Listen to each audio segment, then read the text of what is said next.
dia do Cícero Maia, com a análise aí dos principais acontecimentos da semana até aqui. Oi, Cícero, boa tarde. Cícero, liga o microfone. Opa, beleza. Boa tarde, Luiz. Boa tarde a toda a equipe do Jornal Ceará e a todos os nossos ouvintes espalhados pelo nosso território nacional, né? Nos acompanha aí pelas nossas plataformas, o YouTube, a página do Facebook. É muito bom ter, então, a sua companhia, a sua audiência, e nos sentimos honrados com ela. Olha, Luiz, eu trago aqui alguns tópicos que a gente pode chamar de curtas, né, nessa nossa participação de hoje, só para trazer à luz para os nossos ouvintes de alguns fatos, né, que estão diante de nós. Os nossos ouvintes sabem que aí no começo da pandemia, o Supremo Tribunal Federal tirou do governo federal a responsabilidade de dar os direcionamentos a nível, né, nacional no combate contra o Covid-19, passando essa responsabilidade de forma integral aos governos de estado e aos prefeitos dos municípios. Diga-se de passagem, isso ficou muito claro, né? A imprensa ela divulgou demais isso, até alardeando como se isso fosse uma derrota ali para o governo federal, o momento que essa responsabilidade foi tirada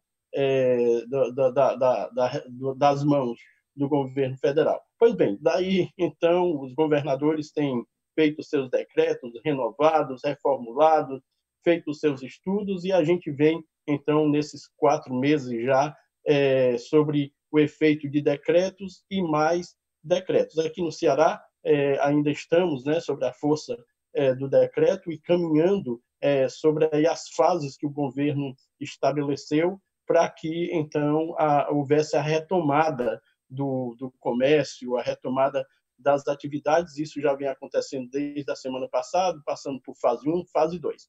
Agora, é lógico que os prefeitos, foi dado essa atribuição também aos prefeitos, que podem ou poderiam tomar ações segundo, né, a realidade do seu município.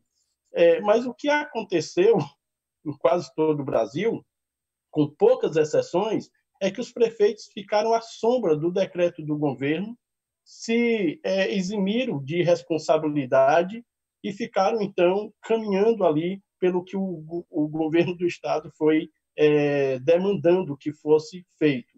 De maneira que poucas ações no sentido de avaliação e de estudos da realidade dos municípios foram feitos, de fato, pelos gestores municipais. Eles tão somente seguiram aquilo que foi dito. Agora, eu estou trazendo isso à tona, trazendo isso aqui para nós, porque o prefeito da cidade de Ubajara, lá na Serra da Ibiapaba, o prefeito René Vasconcelos, ele, então, antes de ontem, em uma live na sua página no Facebook, falou, então, da reabertura das atividades comerciais lá naquele município. Tá? Vizinho a Tianguá, Tianguá é epicentro de casos de coronavírus lá na Serra, com mais de 1.000 casos, mas o prefeito ele alegou o seguinte, ele disse, nós vamos começar a retomar aqui a abertura do comércio na nossa cidade, com todos os cuidados devidos, as cautelas.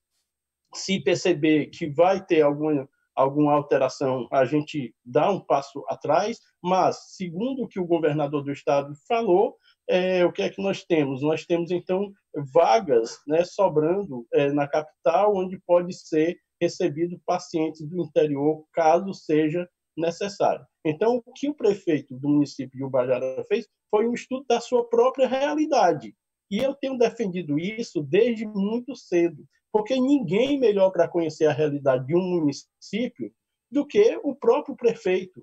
Conhece cada comércio, conhece cada comerciante, conhece, né, tem as informações necessárias. O que é que nós temos? Nós temos, desde já algum tempo, parte do comércio funcionando, parte do comércio fechado, sendo que, em alguns setores, sem fiscalização nenhuma, há uma certa aglomeração e há tipos de comércios que não tem nem como fazer aglomerações, não tinha nem como fazer aglomerações e com um trabalho bem feito por parte da gestão municipal, poderia haver uma boa fiscalização e um incentivo para que o comércio local abrisse de um horário a outro e seguindo algumas regras. Então, os prefeitos do interior do estado, eles perderam demais a oportunidade de estar corpo a corpo com o seu povo, com o comércio local e com estratégias inteligentes, porque o problema é isso, o problema é ser pioneiro, o problema é fazer a diferença. Aí se alongou demais isso, podendo já ter, ou até a partir de agora mesmo, já poder fazer alguma ação do tipo de dar mais força para o comércio local, para que as atividades... Pois não, Luiz. Eu disse outro dia aqui que estava sobrando prudência e cuidado e faltando ousadia e coragem por parte de muitos prefeitos, inclusive o de Nova Russa. Claro.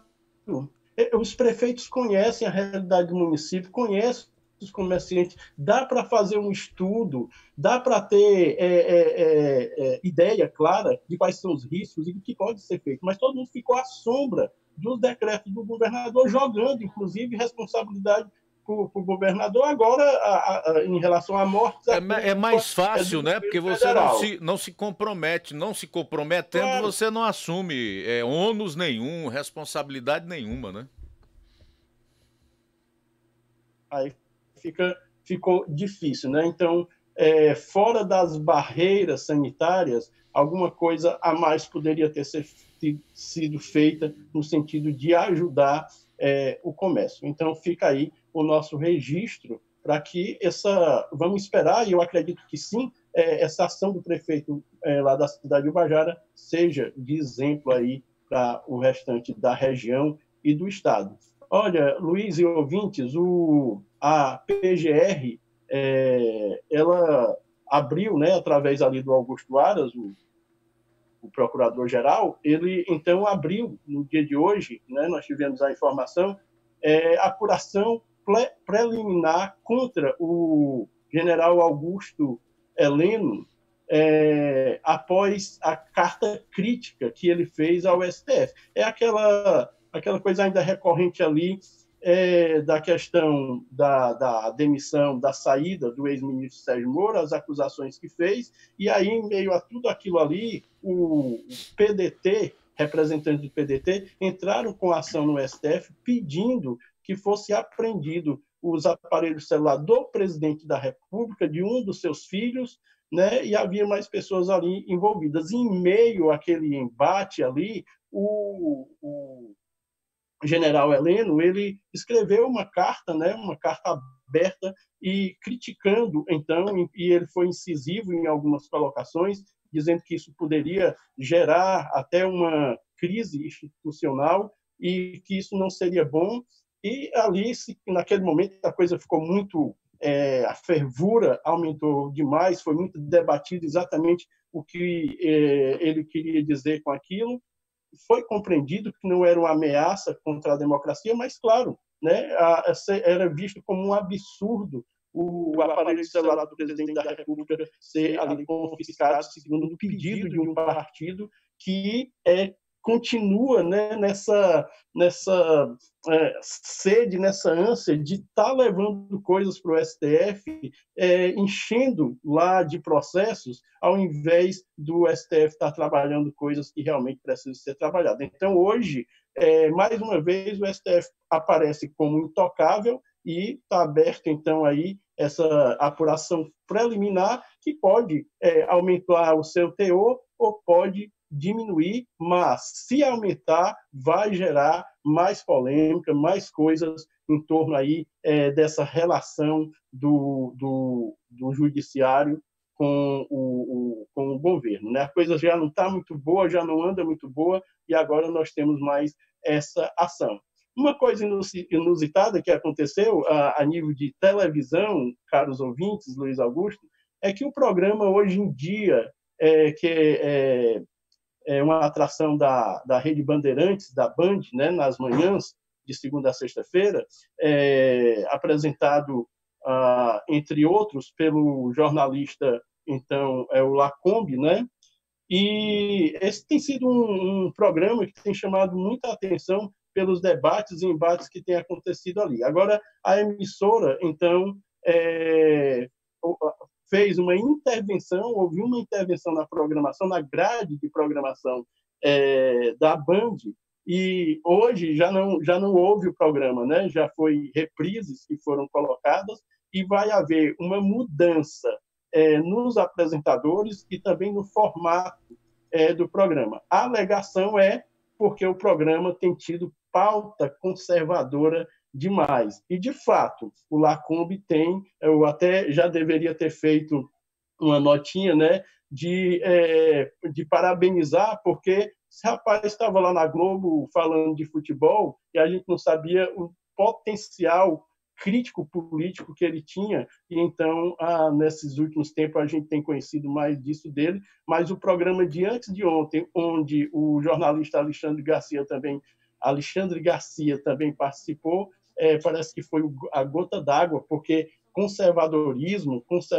é algo assim que ainda ameaça, né? Não é uma coisa ainda muito boa, principalmente para a grande mídia. E a moça lá, a Sarah Winter, né, que é acusada lá de fazer protestos extremistas contra o STF, e aí houve aquela questão da solta de rojões, de fogos, nas proximidades ali do STF, que foi caracterizado como uma ameaça direta, e aí ela teve a sua prisão decretada. Ela deixou ontem, né, a prisão sobre algumas condições, e entre elas, né, usando a tornozeleira eletrônica.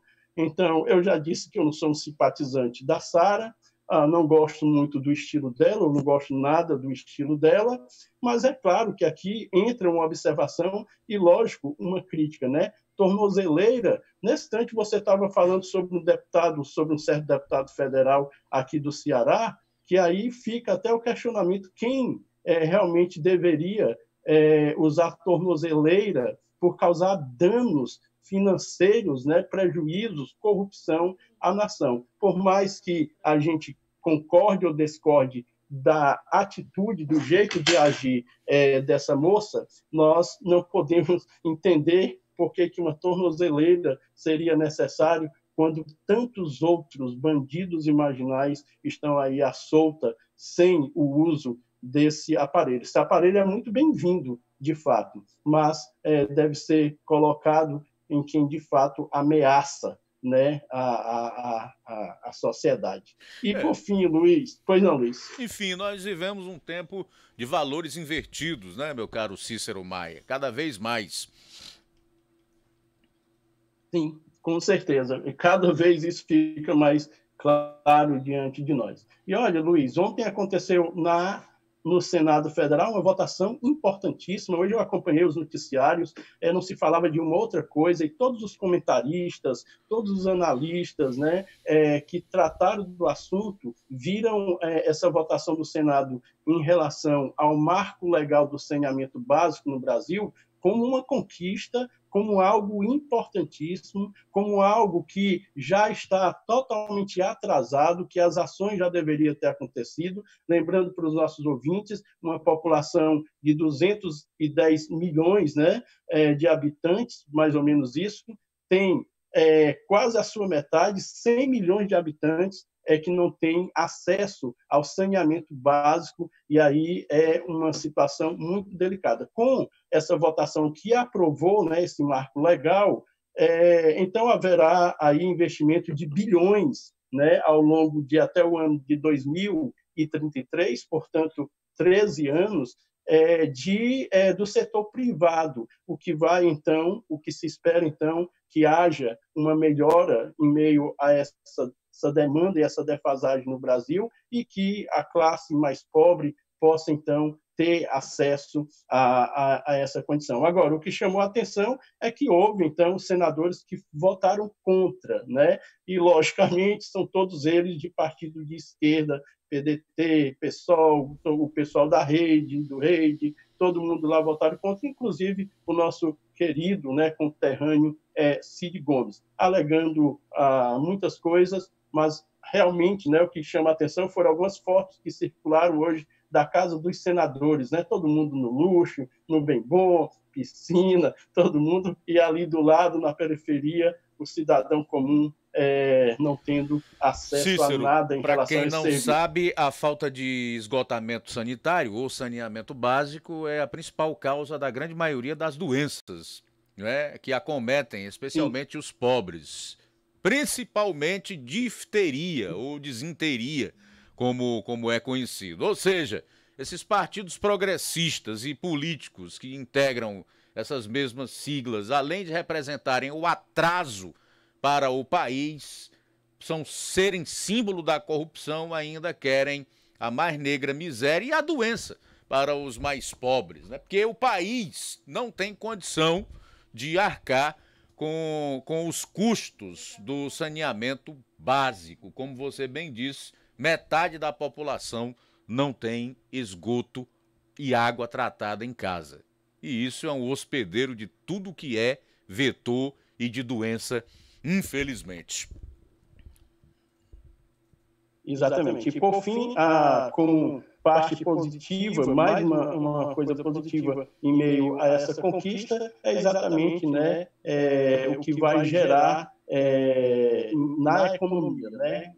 Que, como isso também vai respingar bem na economia. Então, entre outros fatos, meu caro Luiz Augusto e ouvintes, esse é o que a gente selecionou para, então, conversar aqui um pouco, trazer para os nossos ouvintes. A gente acompanha, né, continua acompanhando aí toda a movimentação e voltamos a conversar, nos encontrar na terça-feira. Eu desejo à equipe, a você, Luiz, aos nossos ouvintes, um restante de dia, de quinta-feira, assim, bem abençoado e um final de semana na boa presença do nosso bom Deus e do nosso Senhor e Salvador, Jesus Cristo. Um abraço a você e a todos. Até o nosso próximo encontro.